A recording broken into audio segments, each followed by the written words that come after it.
In summary, we saw that physical properties that vary with temperature are called thermometric properties. A good material must be sensitive, must increase linearly, and must vary uniquely over the range of temperature to be measured. A good thermometric material. So let's say when we take copper and then we want to use, when we take mercury, and then we want to use mercury in a thermometer, the mercury must be sensitive. It must also increase linearly. That means the amount of temperature must cause an equal amount of increase in length. It must vary uniquely over the range of temperature we need. It must be able to expand over the range of temperature that we want to use it for.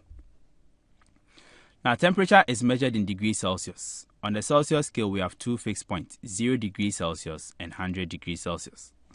At 0, pure ice starts to melt. At 100, pure water starts to boil. The Kelvin scale uses the absolute 0. We know that the lowest temperature we can measure is negative 273 degrees Celsius.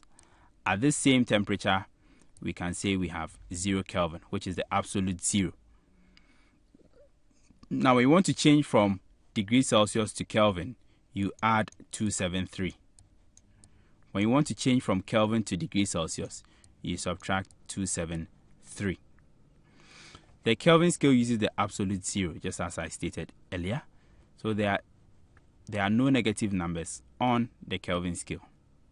Now, there's a thermometer that is used to measure high temperatures, usually in the industries. This is what we call the thermocouple.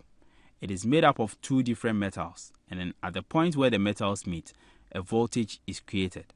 That voltage is equal to the temperature. Now, thermocouple is very useful because it can measure very high temperature, and then it can measure temperatures that change very quickly.